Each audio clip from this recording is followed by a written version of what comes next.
Hey guys, it's Kevin again, and this is going to be a different type of video that I normally do when it comes to TV reviews.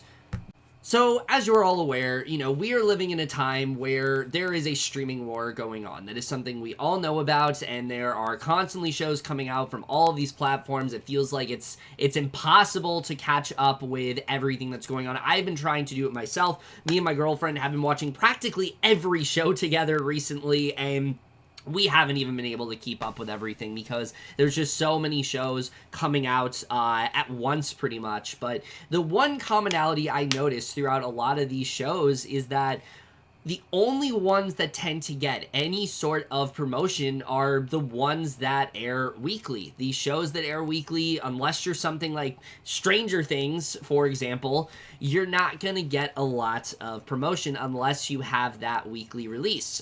For example, I think a show like Severance on Apple TV Plus, I don't think would have been quite as successful had it not been for that weekly release. I think that it would have slipped through the cracks by a lot of people. So I think having these weekly releases are really benefiting these shows. Now, why do I bring this topic up, you may ask? Because there are 2 seasons of shows that I think were very successful within 2019 that I also think very few people are discussing and very few people even know actually came out because they've had so little promotion. Those shows are Russian Doll and Undone. Now, you may be asking, why are you grouping these 2 shows together? They're very different, and in some ways, yes, they are, but I do think they both represent something that is emblematic of both of their respective streaming services, and that these are 2 shows that are really well made, that everyone really does seem to like, but yet neither network bothered to promote at all. They released a trailer for it, and that was kind of it. They didn't really put any promo out like, hey, this is coming out, like, or anything like that. And because of that, I think both of these are seasons of television that nobody is really talking about. And it's unfortunate because I think both of them are really well done. These are both shows that I wasn't sure if they were even going to get a season 2 at first. With the way Russian Doll ended, especially, I thought that was a really good way to close off the show. And then Undone, there was definitely hope because the way they opened, the way they left it open definitely seemed like they could have had a second season, but I just wasn't sure what else they were going to do with the show from here, if the show had a big enough fan base, because this was not a show that was talked about quite as much, whereas Russian Doll, I feel like, was a show that a lot of people were, in fact, talking about. But we have season 2 of both of these shows, and what I'm going to do is I'm going to give you guys, I'm going to give you a little summary of both of them. I'm not going to go super into spoilers or anything like that, but I will give you a review of both of these shows, and by the end, we will try to come to the, question of why aren't people talking about either of these shows? Because I think, personally, these 2 seasons are some of the most innovative that I have seen any show of its kind do. These are both seasons of television that I think a lot of people didn't think, especially watching the first season, would not have found necessary, but yet find ways to make them both feel necessary, and that's something I do want to talk about when it comes to both of these seasons overall. So I think I want to start off with Russian Doll Season 2.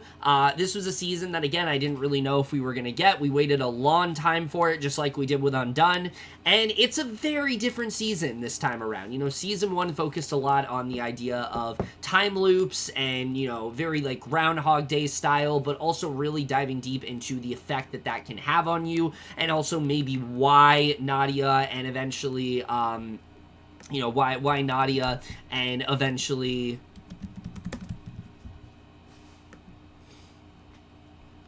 why Nadia and eventually Alan are both stuck here, what's really going on with both of them. I think that's something that the show covered very well. And the way things wrapped up in Season 1, which, spoilers for Season 1, I'm not going to go into spoilers for either of these seasons, because like I said, they're not seasons of television that people are really talking about. So I want to give you guys, I want to give you guys first awareness that they exist, but also really pitch to you as to why you should really watch them and why they definitely are worth giving a watch to.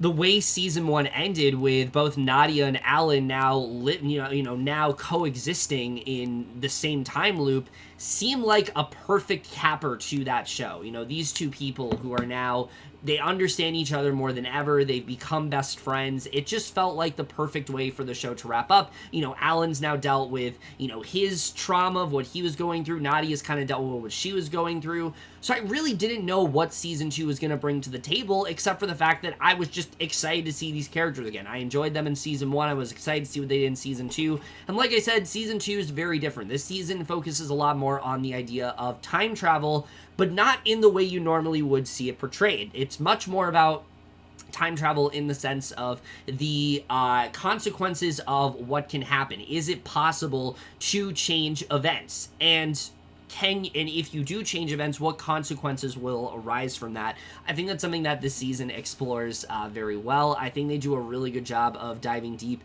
into all of that. Nadia as a character, I mean, Natasha Lyonne is just fantastic as her all around. She does some amazing work throughout the season. A lot more emotional stuff for her to deal with. She still is her sarcastic, dry self, but she also becomes, I think, a bit more empathetic this season. She starts to care a little bit more about, you know, the world around her, and I thought that Leon just did such a great job throughout all of it, particularly in the back half of the season. There's a lot that she deals with, and I think that they did a really good job with that here. And the rest of the cast also is very good, although I do really want to give a shout out to Chloe Sevigny, who has a much bigger role this time around. I can't really get into why, but Nadia's mom is very heavily involved with this season, and when you find out why, it really just becomes one of the most impressive performances that I have seen from her.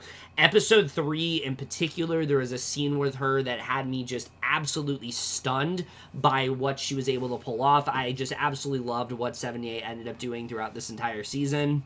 And like I said, this season overall is trying to tackle some very different themes about time travel, and I will say I don't think this season is quite as strong as the first one.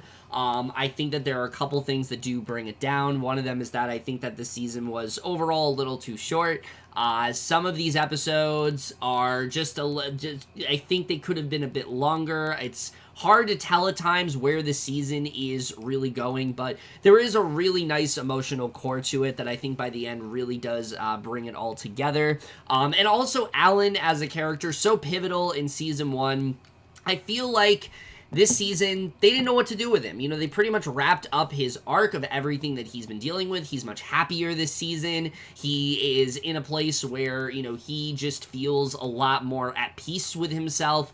But they tried to get him involved, mainly because they kind of have to. They know that he needs to play some sort of role in the story, and it just felt that his arc just got kind of sidelined. I just didn't care as much about it. It didn't feel as well dived into or anything like that, so I wasn't too impressed by what they did there. But I will say the way they ended the season was truly beautiful. I love what they do with the season in terms of time travel. I think it has some really different things to say and things like that.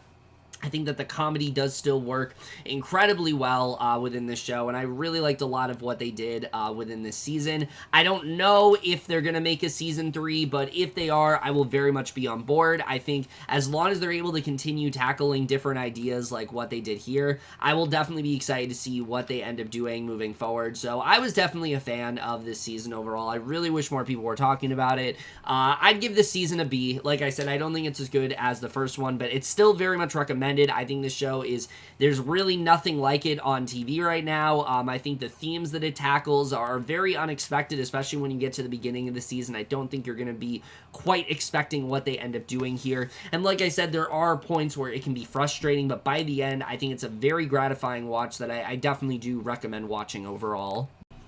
And I know I'm not primarily, like, in this video to, like, review things, but it doesn't feel right to talk about a season of television and not end it with a grade. So, just for consistency's sake, I am going to give Russian Doll Season 2 a B. However, what I really want to talk about is Undone Season 2, because this season of television is one that just needs to be getting talked about a lot more. Now, you guys know, I really love the first season a lot. I think the way it tackled grief and loss and potentially, like, mental illness as well, I think all of that was very well tackled in that first season. I thought that the, you know, rotoscope animation, everything they did with that was really great. And I think, you know, it's another show that just not enough people were talking about, and I was hoping that season 2 there would be a bit more of a conversation going on. And unfortunately, that's not the case. Season 2 came out, and I really didn't hear a peep about it. And it's unfortunate because I think Season 2 is even superior to Season 1. I adored what they ended up doing this season. And again, I can't really get into the season all that much without talking about spoilers, but I think something that they did incredibly well with Season 2 is tackle some different ideas from Season 1. You know, Season 1, there was all this skepticism of whether or not this is in Alma's head, or if it's actually real, if she actually is experiencing these things. Is she actually experiencing her dad? Is she gonna find a way to potentially, you know, bring him back to life, or is this all in her head? And I think what this season is primarily about is the idea of acceptance. You know, Season 1 is all about constantly questioning things and having to, you know, doubt yourself. And I think Season 2 is just about accepting what's going on. And I think that is something that is really well done within this season. Once again, Rosa Salazar is amazing in this role of Alma. She's someone who's a lot more confident now. She is a lot more headstrong than she was in Season 1. She really has this can-do attitude throughout.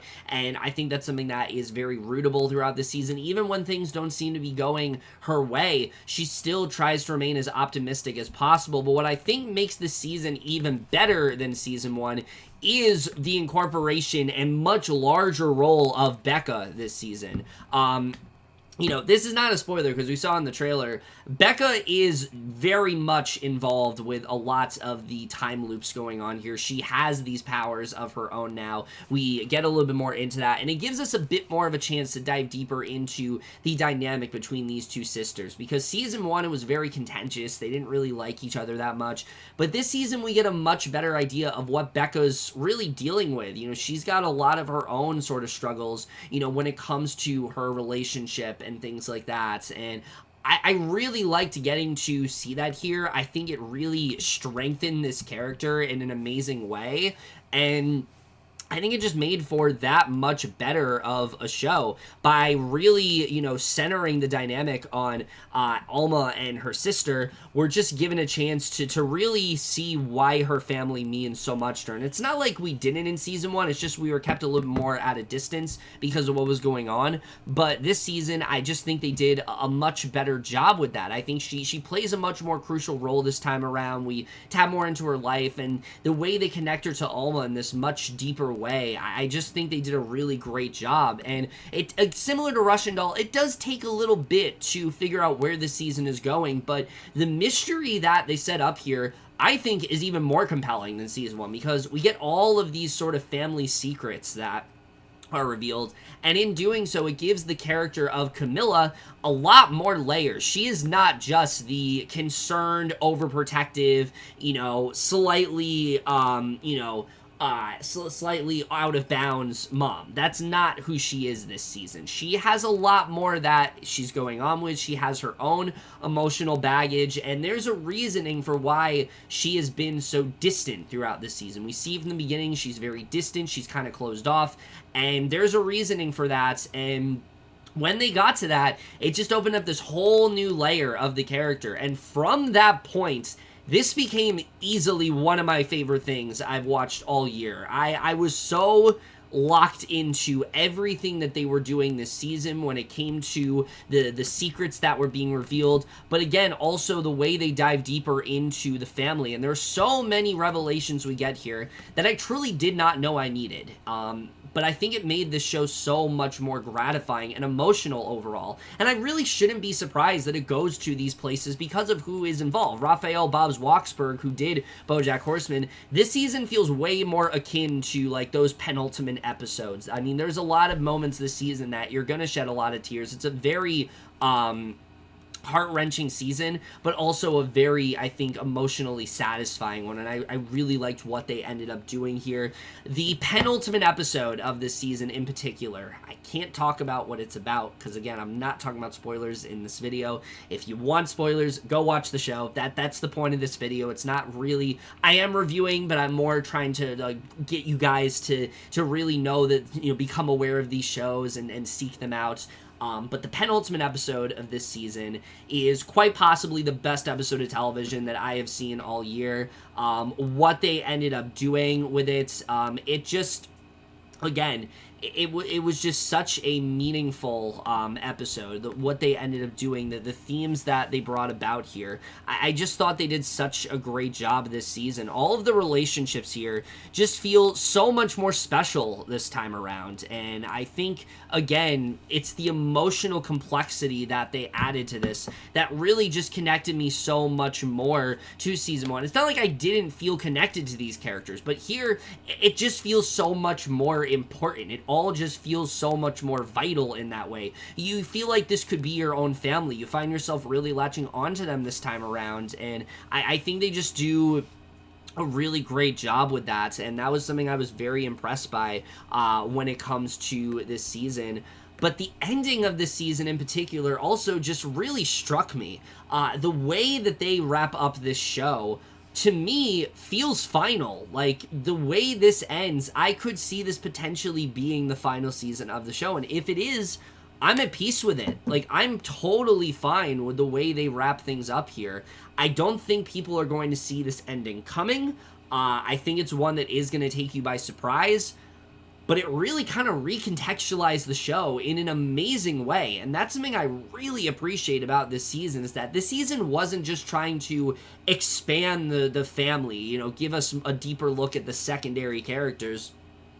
It really kind of turned the show on its head in an amazing way and made me think differently about it than I ever did before. The ending is one that has stuck with me pretty much since I ended this, and this is the main... Actually, the ending is the main reason I wanted to make this video, because the ending of the show is so self-reflective, it's so, it's so emotionally complex. It's one that really just tugs at your heartstrings. I just don't understand why more people aren't talking about this. I was so affected by what they were doing, and again, so utterly satisfied by the way it played out. I love what this season does with memory. I love what it does with the concept of time. I think almost everything is just so much more well flashed out here.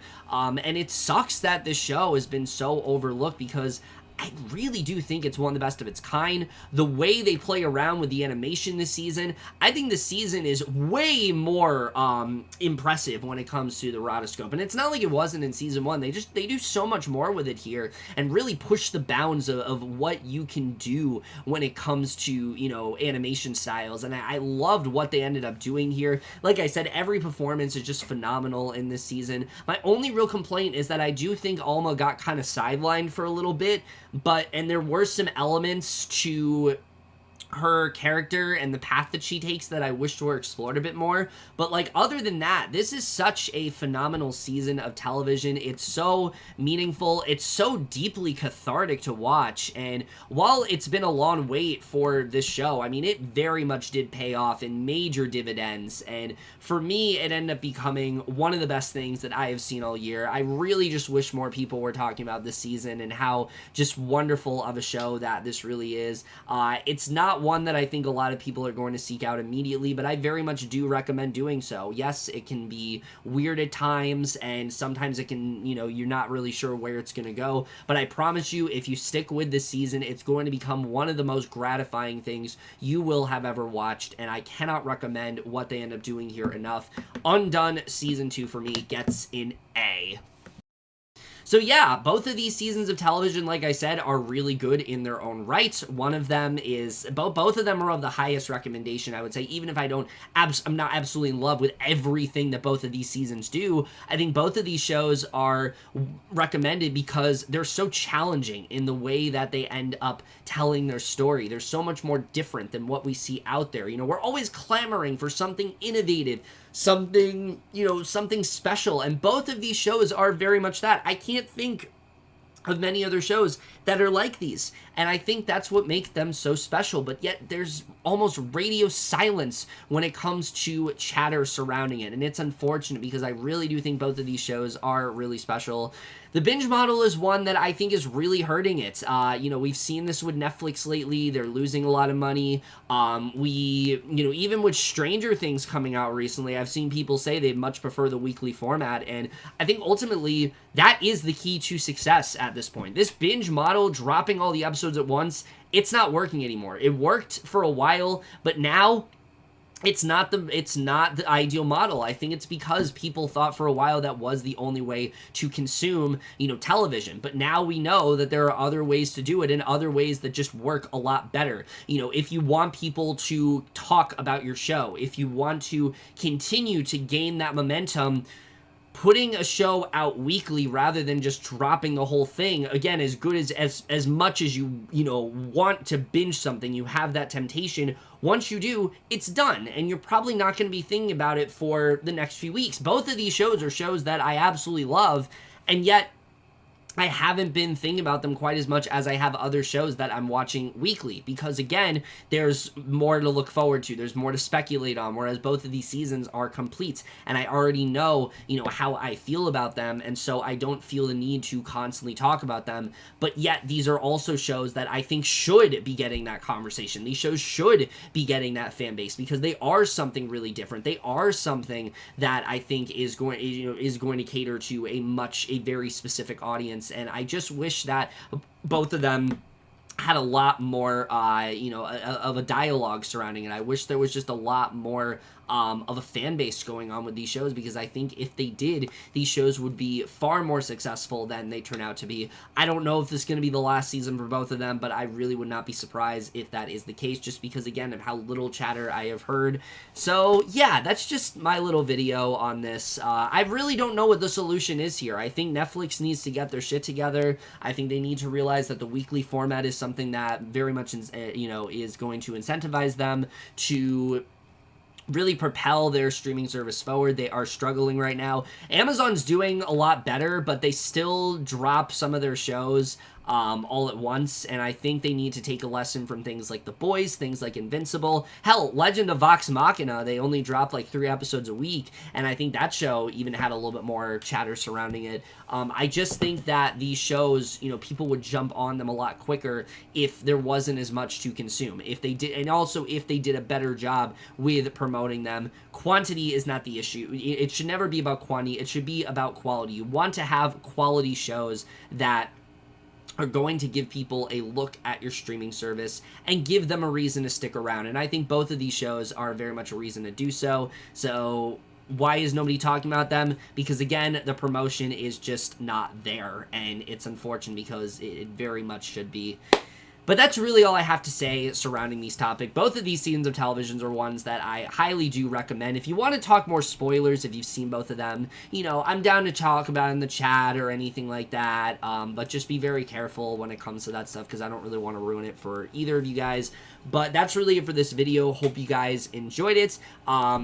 If you've seen either of these shows, please let me know. I really hope both of these shows do are able to eventually, like, attain a fan base of sorts. Like, I absolutely loved it when The Leftovers was finally gaining a bit more chatter when the pandemic was starting, because people were saying it was a very similar situation. Now, again, that's a show that they dropped weekly, but HBO as well did not have a lot of confidence in that show, and I think that's a whole other animal in terms of that, because that was like a, you know, network television show. These are streaming shows, but I think they all kind of fall under the same problem in that they just don't get enough promotion, and I think that was the same with The Leftovers as well. And I hope one day Russian Doll and Undone are able to get that same sort of hype, but we'll just have to see in due time what ends up happening. But that's it for this video. Hope you guys enjoyed it. We'll see you guys in my next video, and we'll see you guys for that. Okay, bye.